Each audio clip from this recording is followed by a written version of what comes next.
नमस्कार, बहुत स्वागत आप सभी का। जी मध्य प्रदेश छत्तीसगढ़ देख रहे हैं आप और आपके साथ मैं हूं कीर्ति दीक्षित।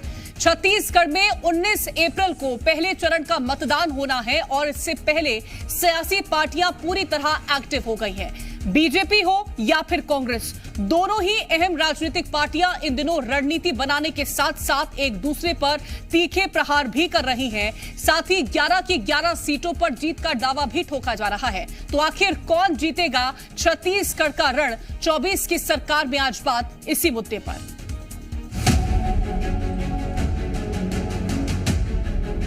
ज्यादा हम लोगों को भरोसा पब्लिक के ऊपर है, हम अच्छे परिणाम लेकर आएंगे। 11 की 11 लोकसभा सीटें भारतीय जनता पार्टी की झोली में डालने की।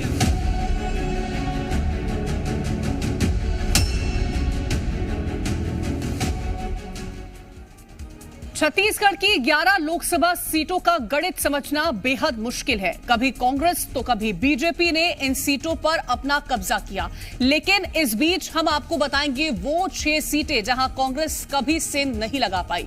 आखिर कौन सी हैं वो सीटें जो मानी जाती हैं बीजेपी का अभेद किला, बताएंगे आपको विस्तार से। लेकिन उससे पहले आपको सुनाते हैं नेताओं के जीत के दावे। छत्तीसगढ़ में जो हमारे चुनाव होंगे, बहुत ज्यादा हम लोगों को भरोसा पब्लिक के ऊपर है, हम अच्छे परिणाम लेकर आएंगे। और इंडिया अलायंस हमारा जो है, एक दो हमारे दल साथ नहीं है, लेकिन लगभग 2 दर्जन पार्टियां इंडिया अलायंस के अंदर हैं। इंडिया अलायंस जो एक गठबंधन है, उन पॉलिटिकल पार्टीज के आप 2019 की अगर वोट शेयर को जोड़ लेंगे तो लगभग 2/3, मतलब 100 में से 65 लोगों ने जो वोट डाला वो भाजपा के खिलाफ डाला है। इसीलिए भारतीय जनता पार्टी थोड़ी विचलित है। उनको लगता है कि अगर सब इकट्ठे हो जाएंगे तो हम लोग जीत ही नहीं। कांग्रेस आज डरी हुई है, घबराई हुई है। कांग्रेस दिशाहीन और अनिर्णय की स्थिति में है। जनता कांग्रेस से दूर जा चुकी है और जनता को न कांग्रेस के नेतृत्व पर भरोसा है, न उनकी नीयत पर। कांग्रेस की नीति बनी है धोखा देने की और भ्रष्टाचार करने की। आज जिस प्रकार से 5 सालों में छत्तीसगढ़ में जनता की दुर्दशा की कांग्रेस ने,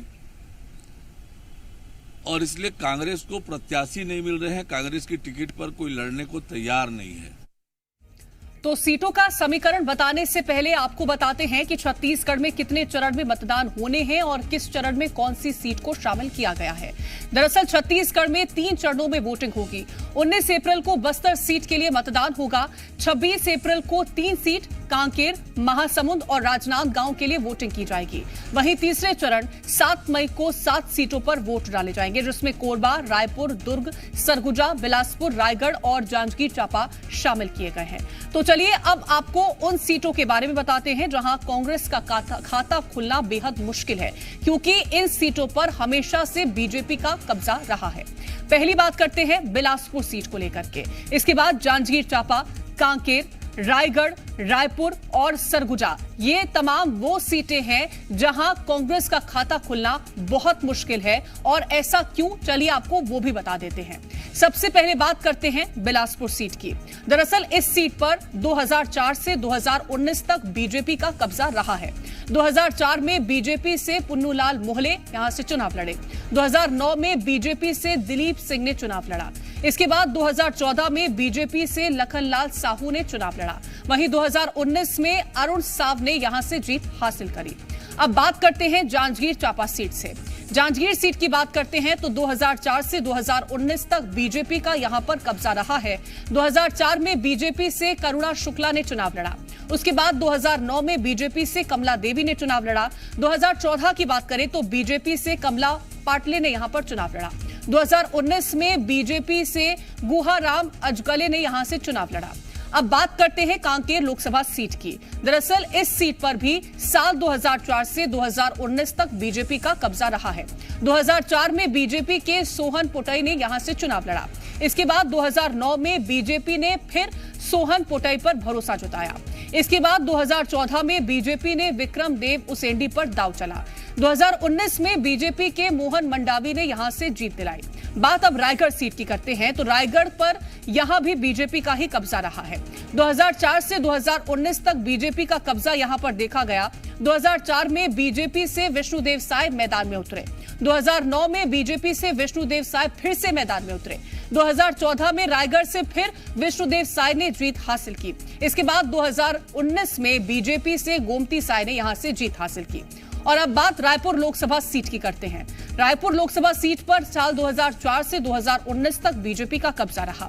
2004 में बीजेपी से रमेश बैस ने हासिल यहां पर जीत की थी। 2009 में बीजेपी से रमेश बैस फिर मैदान में उतरे। 2014 में बीजेपी ने फिर रमेश बैस पर भरोसा जताया। इसके बाद साल 2019 में बीजेपी से सुनील कुमार ने पार्टी को जीत दिलाई थी। और अब बात करते हैं सरगुजा लोकसभा सीट की। 2004 में बीजेपी से नंद कुमार साहब मैदान में उतरे। 2009 में बीजेपी से मुरारी लाल सिंह ने यहां पर जीत हासिल की। इसके बाद साल 2014 में बीजेपी से कमल भान सिंह ने चुनावी मैदान में उतरे और जीत हासिल की।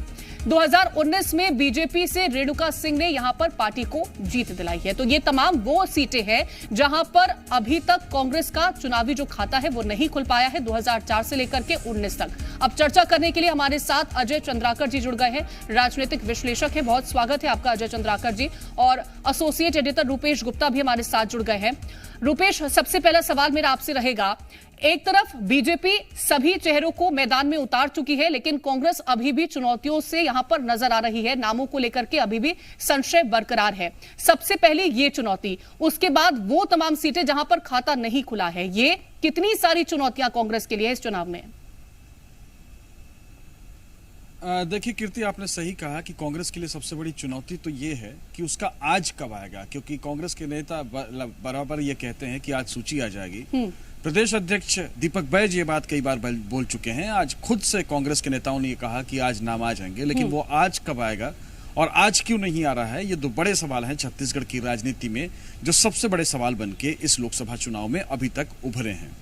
दूसरी बात कि जिन लोकसभा सीटों की बात छत्तीसगढ़ के संदर्भ में की जा रही है, तो 2000 से पहले जब छत्तीसगढ़ बना उससे पहले परिस्थितियां दूसरी थीं। उससे पहले लगातार कांग्रेस यहां से जीतती आई है, और जब ये मध्य प्रदेश का हिस्सा था तो इसी के दम पर विधानसभाओं में, मध्य प्रदेश की विधानसभा में कांग्रेस की सरकार बनती आई है। यकीन करना मुश्किल है कि यहाँ पे छत्तीसगढ़ बनने के बाद सिर्फ 5 लोकसभा चुनाव कांग्रेस पार्टी ने जीती है। कोरबा ऐसी लोकसभा सीट है जहां से कांग्रेस ने 2 दफे चुनाव जीता है। बाकी एक बार महासमुंद से चुनाव में जीत मिली है, बस्तर से चुनाव में जीत मिली है, और एक बार 2014 के इलेक्शन में ताम्रध्वज साहू दुर्ग से जीत करके आए हैं। तो कांग्रेस की यह स्थिति क्यों, यह कांग्रेस के लिए चिंता का विषय है। कांग्रेस 14 साल से 20 साल से लगातार चुनाव हार रही है, 22 साल बल्कि हो गए, अब 23वां साल 24वां साल शुरू हो जाएगा। तो ऐसी परिस्थिति आखिर कांग्रेस के सामने क्यों है, यह समझना पड़ेगा। 2 सीटों को केस स्टडी की तरह देख सकते हैं, रायपुर की सीट और दूसरी सरगुजा की सीट। सरगुजा की सीट छत्तीसगढ़ बनने से पहले कांग्रेस का गढ़ हुआ करती थी। खेलसाय सिंह वहां से सांसद होते थे और एक बार खाली सिर्फ लरंग साय वहां से चुनाव जीते थे, लेकिन लगातार जब अटल बिहारी वाजपेयी की लहर चल रही थी तब भी वहां से खेलसाय सिंह और दूसरे नेता जीतते आए हैं। विधानसभा के चुनाव में भाजपा जीतती थी लेकिन लोकसभा नहीं जीत पाती थी, ये स्थिति थी।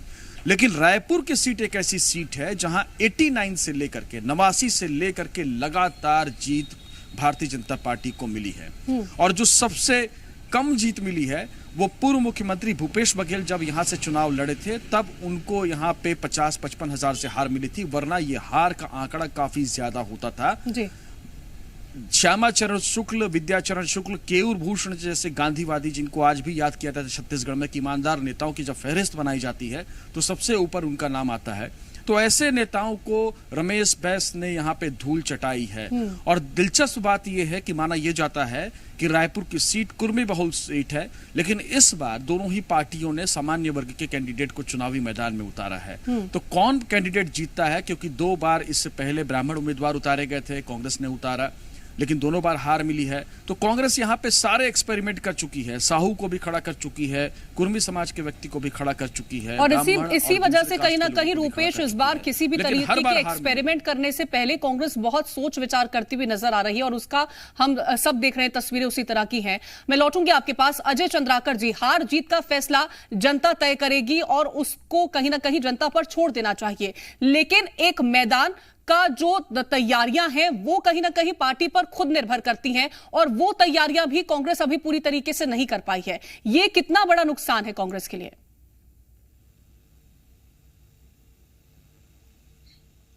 हेलो जी अजय जी, आप तक आवाज पहुंची है? मेरी आवाज आ रही? जी आपकी आवाज आ रही है। आवाज आ रही कीर्ति जी अजय जी, आपकी आवाज आ रही है। मैं लौटूंगी आपके पास अजय जी, एक बार चेक कर लीजिएगा, उन कुछ तकनीकी खामी, उन तक आवाज शायद नहीं पहुंच पा रही है। रूपेश, लेकिन कांग्रेस लगातार आज की बात करती है और विचार विमर्श भी हम देख रहे हैं। एक तरफ सचिन पायलट कहते हैं कि जो बीजेपी दम भर रही है 11 की 11 सीटें जीतने का, वो मुमकिन नहीं हो पाएगा, लेकिन उसको नामुमकिन करने के लिए भी एक रणनीति तैयार करने की जरूरत है, या फिर केवल शब्दों के बाढ़ चला देना। और शब्दों की बात करते हैं तो आजकल वो खुद कांग्रेस पार्टी में एक दूसरे पर चलाए जा रहे हैं, ये भी एक बड़ी चुनौती है। देखिए, इसकी बहुत सारी आलोचनाएं हैं, लेकिन इसका दूसरा पहलू यह भी है कि कांग्रेस ने इस बार अपने सभी बड़े नेताओं को मैदान में उतारा है। तो इसको एक इस तरह से भी देखा जा सकता है कि कांग्रेस इस बार चुनाव को लेकर के गंभीर है। जायसी एक कैंडिडेट थे जिनके बारे में कांग्रेस के किसी नेता को पता नहीं था, लेकिन 2014 के इलेक्शन में उनको टिकट मिल गई जांजगीर से। तो इस बार ऐसा कोई नाम नहीं है। इस बार वाकई में बहुत बूथ लेवल पे एक्सरसाइज नहीं हुई है, लेकिन जो कैंडिडेट निकल करके आए हैं उनकी एक पहचान है, और वैसे ही कैंडिडेट को कांग्रेस पार्टी ने इस बार मौका दिया है। जो तमाम कांग्रेस के दिग्गज है, कांग्रेस उनको उतारना चाहती थी। टीएस सिंहदेव पारिवारिक वजहों से इस बार चुनाव लड़ने से मना कर चुके हैं। रशाकशी जो इस वक्त चल रही है वो दीपक बैज और कवासी लखमा के बीच में चल रही है। माना यह जा रहा है कि इन्हीं के बीच में चूंकि फिक्स नहीं हो पा रहा है कि किसको लड़ाया जाए, शायद डिले की वजह एक ये भी है। दूसरा कि सरगुजा में शशि सिंह का नाम है, रायगढ़ में कुछ नए नाम सामने आए हैं, बिलासपुर में किसी यादव को टिकट देनी है, विष्णु यादव या देवेंद्र यादव। अगर टीएस सिंहदेव तैयार हो जाते हैं, कांग्रेस की पूरी कोशिश है कि आखिरी तक वो तैयार हो जाए तो मामला। लेकिन कांग्रेस हर सीट पर इक्वेशंस और सारी चीजों को देख रही है, और कांग्रेस हर सीट के लिए अलग अलग स्ट्रेटेजी बना रही है। जो विधानसभा चुनाव में गलतियां कांग्रेस ने की थी, इस बार वो गलतियां लेट जरूर हो रहा है, लेकिन वो गलतियां दोहराने की स्थिति में नहीं है, क्योंकि कांग्रेस के लिए करो या मरो का इलेक्शन है पूरे देश में। कांग्रेस इस चीज को समझ रही है कि अगर इस बार हम अच्छा परफॉर्म नहीं कर पाए तो कुछ नहीं हो पाएगा, और इसीलिए तमाम दिग्गजों को उतारा है। कांग्रेस अपने लिहाज से 4-5 सीटें पोटेंशियल मान रही है, कोरबा की सीट को पोटेंशियल मान रही है, जांजगीर की सीट को इस लिहाज से पोटेंशियल मान रही है कि वहां के सभी विधानसभाओं में कांग्रेस को जीत मिली थी। चूंकि चिंतामणि महाराज को कांग्रेस से भाजपा में लाया गया है, तो उस लिहाज से वहां पे इक्वेशंस कुछ बन सकते हैं कांग्रेस के लिहाज से। कोरबा चूंकि कांग्रेस का गढ़ रहा है, मजबूत गढ़ रहा है, चरणदास महंत। लेकिन एक तरफ रूपेश, जिस तरह से आप जिक्र कर रहे हैं कि तमाम बड़े नेताओं को उतारने की कोशिश कांग्रेस पार्टी इस दौरान कर रही है, और बीते दिनों जिस तरह से हमने देखा था कि भूपेश बघेल को लेकर के खुद पार्टी के तमाम जो ऐसे कार्यकर्ता रहे हैं वो नारा बुलंद करते नजर आए थे, और उसके बाद उनका जो एक बयान निकल के सामने आता है स्लीपर सेल, उसको लेकर के भी अब पलटवार होता है। ये खुद की पार्टी के जो कार्यकर्ता नेता हैं वो कितनी बड़ी चोट पहुंचा सकते हैं फिर? देखिए, जाहिर तौर पे कार्यकर्ताओं की नाराजगी थी, और इसी वजह से विधानसभा चुनाव में कांग्रेस को हार मिली है। लेकिन भूपेश बघेल जाना पहचाना नाम है। भूपेश बघेल इस प्रदेश का सबसे चर्चित राजनेताओं में से एक है। ये बात भी समझनी पड़ेगी कि राजनांदगांव में ज्यादातर किसान हैं, उनका डायरेक्ट कांटेक्ट रहा है उन किसानों के साथ, और किसान जब वो मुख्यमंत्री से पहले प्रदेश अध्यक्ष थे तो किसानों का एक बड़ा आंदोलन हुआ था, जिसमें 40,000 किसानों ने सड़क पर उतरकर रमन सरकार के खिलाफ प्रदर्शन किया था। तो उस प्रदर्शन को सपोर्ट करने में भूपेश बघेल की भूमिका देखी गई थी।